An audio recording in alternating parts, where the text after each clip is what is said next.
ዘመናት በበላይነት የመሩት ህዝብ ከእጃቸው እንዳይወጣ የተኛውንም ውሸት እውነት አስመስሎ ለማቅረብ የሚተጉ ሰዎች ህልናቸው ያውቃል የሚያወሩት ትክክል እንዳልሆነ፣ ነገር ግን ይክዳሉ።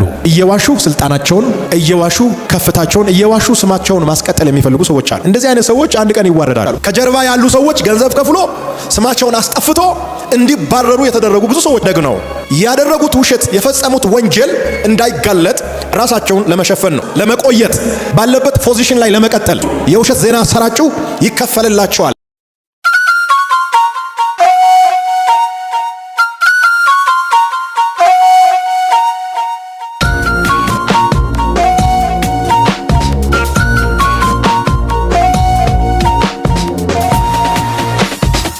እኛ ተኝተን ሳለን ደቀ መዛሙርቱ በሌሊት መጥተው ሰረቁት በሉ። ይህም በገዢው ዘንድ የተሰማ እንደሆነ እኛ እናስረዳዋለን፣ እናንተም ያለ ስጋት እንድትሆኑ እናደርጋለን አሏቸው። እነርሱም ገንዘቡን ተቀብለው እንዳስተማሯቸው አደረጉ። ይህም ነገር በአይሁድ ዘንድ እስከ ዛሬ ድረስ ሲወራ ይኖራል። ያነበብኩት የመጽሐፍ ቅዱስ ክፍል የማቴዎስ ወንጌል ምዕራፍ 28 ቁጥር 13 እስከ 15 ድረስ ያለው ክፍል ነው። የመልእክት ርዕስ ጥቅምን ከእውነት በላይ አደረጉ የሚል ይሆናል። ጌታችን ኢየሱስ ክርስቶስ ከሞተ በኋላ የአይሁድ ሃይማኖት መሪዎች እውነትን የሚቃወሙ የናዝሬቱ ኢየሱስን ከገደሉ በኋላ መጀመሪያ ድንጋይ ያስቀመጡት በመቃብሩ ላይ፣ በሁለተኛ ደረጃ በማህተም አሸጉት፣ ሶስተኛው ጠባቂዎችን አስቀመጡት። ማቴዎስ ወንጌል ምዕራፍ 28 ቁጥር 13 ጀምሮ ያለውን ክፍል ስንመለከት በጣም የሚያስገርም ነገር አለ። በመጨረሻዋ ምሽት የሆነ ነገር በጣም አስገራሚ ነው። ማህተም አለ፣ ድንጋይ አለ፣ ሰዎች አሉ። ኢየሱስ ክርስቶስ ከድንጋይ በታች ነው ያለው። ኢየሱስ ክርስቶስ ከማህተም በታች ነው ያለው። ኢየሱስ ክርስቶስ ከጠባቂዎች በታች ነው ያለው። ከላይ የመጣው የእግዚአብሔር ኃይል ግን ኢየሱስን ድንገት ከድንጋይ በላይ ያደረገው፣ ከማህተሙም በላይ ያደረገው። ኢየሱስ ባልታሰበ ሰዓት ከጠባቂዎቹም በላይ ሆነ። እኛ ተኝተን ሳለን የሚል ቃል አለ። በቁጥር 13 ላይ ስትመለከቱ እኛ ተኝተን ሳለን ደቀ መዛሙርቱ በሌሊት መጥተው ሰረቁት በሉ። ውሸት ሁል ጊዜ በገንዘብ ይገዛል። ውሸት ይፈጠራል። ውሸት ክሬት ይደረጋል። ውሸት ግራውንድ የለውም። ለጥቂት ጊዜ ይሰራል። የራሱ ከለር አለው፣ ግን ኃይል የለውም። በውሸት ስማችሁ ሊጠፋ ይችላል። በውሸት ልትገፉ ትችላላችሁ። በውሸት ለጊዜው ቻሌንጅ ሊገጥማችሁ ይችላል። እውነት ግን መጨረሻ ላይ ያሸንፋል። ገንዘብ ውሸትን የመግዛት ኃይል አለው። ገንዘብ ውሸት የማስወራት ኃይል አለው። ውሸትን የማሰራጨት ኃይል አለው። ይህንን ከማቴዎስ ወንጌል ምዕራፍ 28 ላይ ማየት እንችላለን። ተከፍሏቸው ነው ይህንን ያወሩት። የውሸት ዜና አሰራጩ፣ ይከፈልላቸዋል። ውሸት የሚያወሩ ሰዎች ከአራት ነገሮች ተነስቶ ያወራሉ። የመጀመሪያው ከፍርሃት ነው ውሸት የሚመጣው። የሚፈራ ሰው ይዋሻል። ስለሚፈራ ላለመሞት፣ ለመቆየት፣ ባለበት ፖዚሽን ላይ ለመቀጠል፣ የጀመረው ነገር ለመጨረስ፣ እውነት ከተናገርኩ ያበላሹብኛል፣ ልጋጭ ይችላለሁ ብሎ ስለሚያስብ ስለሚፈራ ይዋሻል። ውሸት እውነትን ለመደበቅ የሚደረግ ነገር ነው። ስለዚህ የመጀመሪያው ውሸት የሚመጣው ከፍርሃት ነው። ሁለተኛው ውሸት የሚመጣው ከጥቅም ነው። ሰው ጥቅም ሲፈልግ ይዋሻል። የራሱን የግል ጥቅም ለማግኘት ይዋሻል። በጣም ብዙ ሰው እየዋሸ ያለው ጥቅሙን ስለሚያስቀድም ነው። በቃ ካገኘው ችግር የለም፣ ዋሽቼም በውሸት መስክሬ በውሸት ተናግሬ ከዋሸ በኋላ የሚመጣውን ዳሜጅ አያይም። ውሸት መጨረሻው ምን እንደሆነ በደንብ አይገነዘብም። የውሸት መጨረሻ ምን እንደሆነ ምንም የምታየው ነገር የለም። ብቻ ዋሽቼም ቢሆን ይሄኛውን ላግኝ፣ ገንዘብ ላግኝ፣ ስልጣን ላግኝ፣ ስም ላግኝ፣ እንደዚህ አይነት ነገር ላግኝ በማለት ጥቅሙን ስለሚያስቀድም ይዋሻል። ሁለተኛው ውሸት የሚመነጨው ከጥቅም አንጻር ነው። ሶስተኛው ራስን ለመሸፈን ስትል ነው ምትዋሻው። ጠባቂዎች አይደሉም፣ ባይዘዋይ ውሸት የጀመሩት መሪዎች ናቸው። የገደሉት፣ ያሰቃዩት፣ ኢየሱስን በእንጨት ላይ የሰቀሉት እነዚያ ሰዎች ናቸው የዋሹት። ለምንድን ነው የዋሹት? ራሳቸውን ለመሸፈን። ሰው ራሱን ለመሸፈን፣ ራሱን ለማዳን፣ ራሱን እውነተኛ ለማስመሰል በፈለገ ቁጥር ሁሉ ይዋሻል። የተኛውንም ቋንቋ ተጠቅሞ ራሱን መሸፈን ይፈልጋል። እውነተኛ ሰው ሆኖ መታየት ስለሚፈልግ ይዋሻል። ራስን ለመሸፈን ባሰብክ ቁጥር ሁሉ ውሸት እየተናገርክ ትሄዳለህ። የአይሁድ ሃይማኖት መሪዎች ኢየሱስን የገደሉት ሰዎች ለጠባቆች መጥቶ እንደዚህ አሉት፣ ተነስቷል ከተባለ ስማችን ይጠፋል። ያወራነው ነገር ሁሉ ውሸት ስለሚሆን ራሳችን ለመሸፈን ስለምንፈልግ ተሰርቋል በሉት የሚል ቃል አለ። ቁጥር 13 ላይ ማንበብ ትችላላችሁ። ደቀ መዛሙርት ሌሊት መጥቶ ሰረቁት በሉ ተብሎ ነው የዋሹት። ውሸት የጀመረው ከጠባቆች ሳይሆን ከዋናዎች ነው። በሉት ለምን? ራሳቸውን ለመሸፈን ነው። ራሳቸውን ለመታደግ ነው።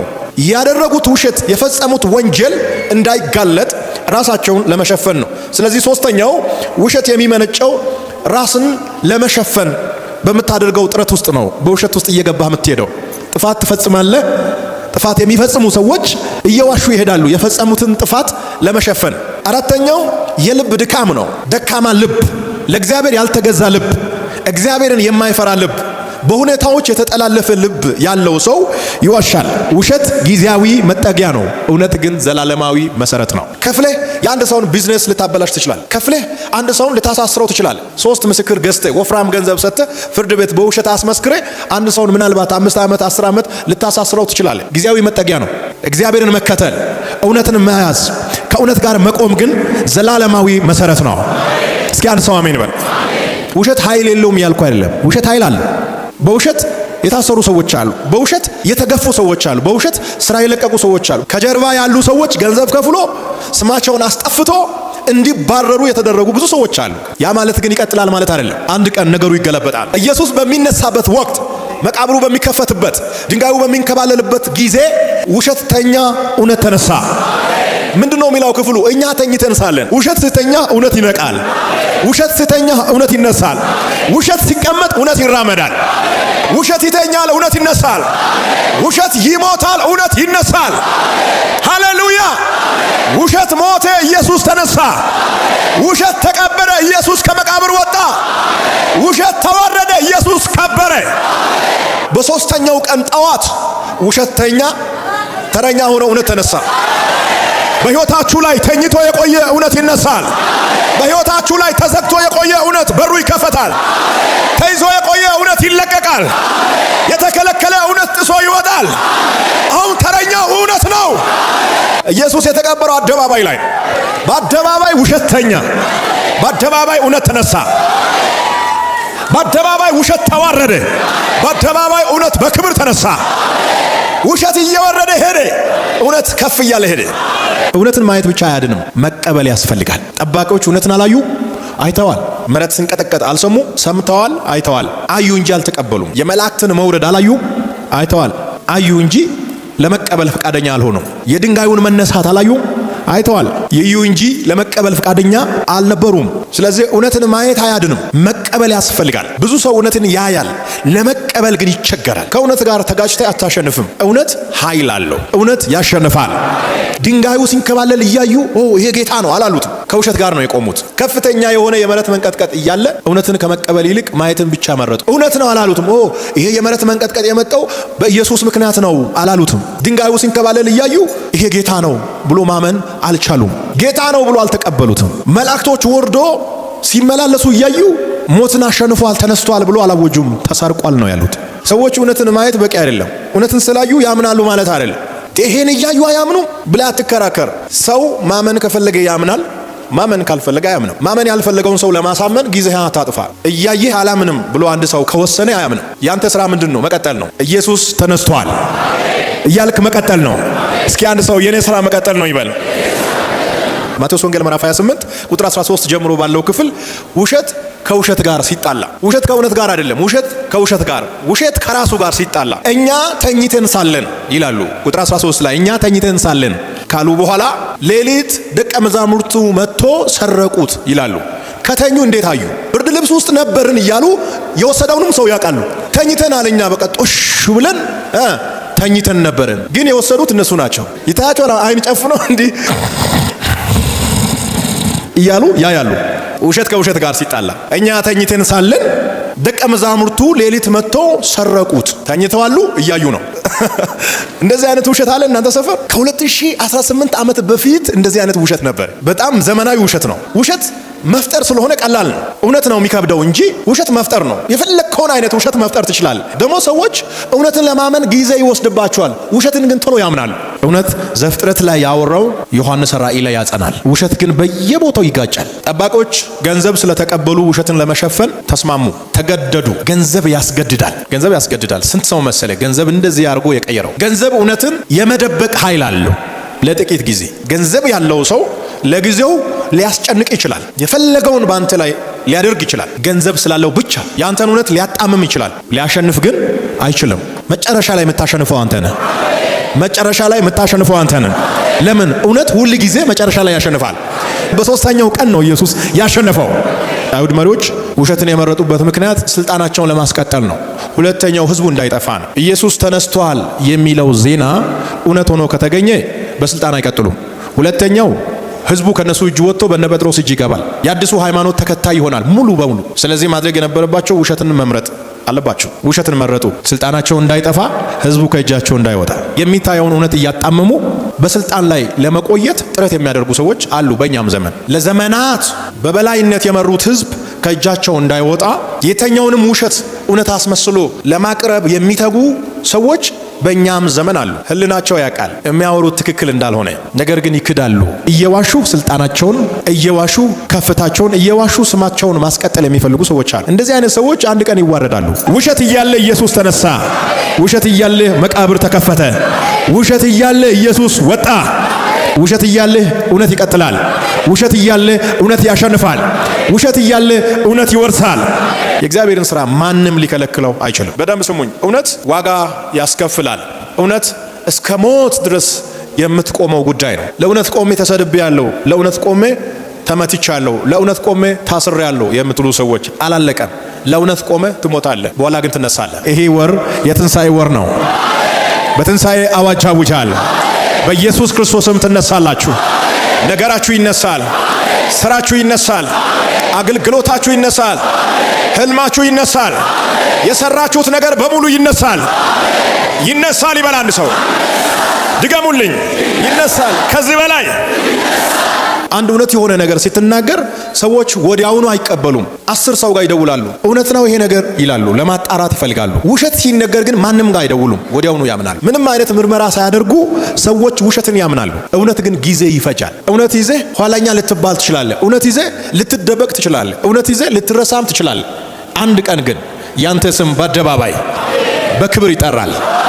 የኔ ጉዳይ እንደ እንትና ጉዳይ ቶሎ ያልተሰማበት ምክንያት ምንድነው ያላችሁ ራሳችሁን እየጠየቃችሁ የምትሰቃዩ ሰዎች፣ ከራሳችሁ ጋር የምትጣሉ ሰዎች፣ ያንተ ጊዜ የወሰደበት ምክንያት እውነት ስለሆነ ነው። ሰው ውሸትን መመርመር አይፈልግም፣ ወዲያውኑ ያምናል። እውነት ግን ጊዜ ይወስዳል። ተረጋግተ ቁጭ በል። ውሸት በ120 ሲሄድ አንተ በ20 ሂድ፣ ታሸንፋለህ። የእውነትና የውሸት ስፒድ አይገናኝም፣ ፍጥነታቸው የተለያየ ነው። ውሸት በጣም ይፈጥናል። ውሸት በ120 ሲሄድ እውነት በ20 ይሄዳል። ግን የሚያሸንፈው እሱ ነው። በጣም ቀስ ብሎ ነው አይደለም ይሄደው፣ ግን ያሸንፋል። በጣም ከሚፈጥነው ውሸት ይልቅ ቀስ ብሎ የሚሄደው እውነት በኋላ ያሸንፋል። ይሄ መልእክት ላንተ ነው። በጣም ቀስ ብለ እየሄድክ ነው አይደለ? ዝቅ ብለ እየሄድክ ነው። በኋላ ታሸንፋለህ። ውሸት ሲተኛ አንተ ትነሳለህ። ውሸት ሲደበቅ እውነት ይገለጣል። ውሸት እየቀነሰ ሲሄድ እውነት በኢየሩሳሌም እየጨመረ ሄደ። እውነት ኢየሱስ ነው። እውነት ኢየሱስ ነው። እየጨመረ ይሄዳል። እውነት እየበዛ ይሄዳል። እውነት እያሸነፈ ይሄዳል። እውነት እየሰበረ ይሄዳል። እውነት እየወረሰ ይሄዳል። እውነት ከፍ እያለ ይሄዳል። እውነት ጠላት ውሸታም ስለሆነ ነው ተሰርቋል ብሎ ያስወራው። የናዝሬቱ ኢየሱስ አልተሰረቀም፣ ተነስቷል። የናዝሬቱ ኢየሱስ አልተሰረቀም፣ ተነስቷል። የናዝሬቱ ኢየሱስ አልተሰረቀም፣ ተነስቷል እንጂ ኢየሱስ ተነስቷል። ጉባኤ ከኔ ጋር ኢየሱስ ተነስቷል በሉት። እነሱ ተሰርቋል ብሎ ያስወሩት ኢየሱስ በኢየሩሳሌም ከተማ እየዞረ መነሳቱን ያሳያል። አለው በተዘጋ ቤት ውስጥ ገብቶ አለው። ከ500 የሚበልጡ ሰዎች ባሉበት አለው። ለኤማውስ መንገደኞች አለው። እየዞረ አለው። እውነት አለው እያለ አደባባዩን ሲቆጣጠር ውሸት ወደ ቤት ገባ። ተደበቀ ውሸት። ገንዘብ የሸፈነው እውነት፣ ጠማማ ሰዎች የሸፈኑት እውነት ቀኑ ሲደርስ አደባባዩን ተቆጣጠረ። እውነት የሚያሸንፍበት ቀን አለ። ከታገሳችሁ ነው ይሄን የምታዩት። ወደም ስሙኝ። ሰዎች ከተባበሩ እውነትን መግደል ይችላሉ። አንድ ላይ ከተያያዙ እውነትን መግደል ይችላሉ። እንዳትጠራጠሩ። እውነት ላይ ድንጋይ ማስቀመጥ ይችላሉ። ስልጣን ካላቸው፣ ገንዘብ ካላቸው፣ አጋጣሚውን ካገኙ እውነትን መግደል ይችላሉ። ምንም አያመጡም አትበል። መግደል ይችላሉ። ገደሉት ማለት ግን አስቀሩት ማለት አይደለም። እውነት ፍሬሽ ሆኖ ይነሳል፣ በሌላ ክብር ይነሳል። ኢየሱስ እኮ ከተነሳ በኋላ ራቡኒ እያለች ለሄደች ለማርያም ምንድን ነው ያላት? ኖ ኖ ኖ ኖ ኖ እንደ ባለፈው አይደለም። ከትንሣኤ በኋላ ፍሬሽ ነኝ። ዝም ብሎ ማቀፍ አይቻልም፣ አይቻልም። ይሄ አካል የትንሣኤ አካል። እውነት ሲነሳ ፍሬሽ ነው የሆነው። በውሸት አታክ የተደረጋችሁ ሰዎች እንደገና ስትነሱ እግዚአብሔር ምስክሬ ነው፣ ትናንትና የጎዱ ሰዎች ዝም ብሎ ማቀፍ አይችሉም። ዝም ብሎ መጨበጥ አይችሉም። እንዴት ዋልክ ሊሉ አይችሉም። እዛ ጋር ትላለ። እዛ ጋር ለምን ሲባል ሌላ ክብር ውስጥ ነው ያለ፣ ሌላ ኃይል ውስጥ ነው ያለ፣ ሌላ ሞገስ ውስጥ ነው ያለ። መነሳት ከፈለክ መሞት አለብህ። ይሄ ነው ፕሪንሲፕሉ። ይሄን ለማወቅ ኮሌጅ ውስጥ መግባት አያስፈልግም። መነሳት ትፈልጋለህ፣ መሞት አለብህ። ተነስቼ ሞታለሁ አይሰራም። ሞቼ እነሳለሁ። ኢየሱስ ሞተ። ሰዎች ብዙ ሆኖ ነው። ድምጽ እኮ ነው። ባርባን ይፈታ። ብዙ ድምጽ አለ። ባርባን ይፈታ። የአይሁድ ንጉሥ ምን ይበል? ይሰቀል። ድምጹ ነው። በጣም ብዙ ድምጽ ያስገድላል። የውሸት ድምጽ በጣም ሲበዛ እውነትን ያጠፋል። እውነትን ጭምድድ ያደርጋል። ውሸት ኃይል የለም ብያ ግራውንድ የለውም። ፈጠራ ስለሆነ አየር ላይ አይቆይም። ስማችሁን የሚያጠፉ ሰዎች ሚዲያ ላይ ቢያሰራጩ የሆነ ነገር ቢያደርጉ 2-3 ቀን ነው የሚወራው። ይወራና ይጠፋል። ግራውንድ የለማ። እንዲሆነ ይባልና 2 ቀን 3 ቀን 48 ሰዓት 72 ሰዓት ነው በቃ አለፈ፣ ይረሳል። እውነት ግን ለዘላለም ከሰው ጭንቅላት አይጠፋም።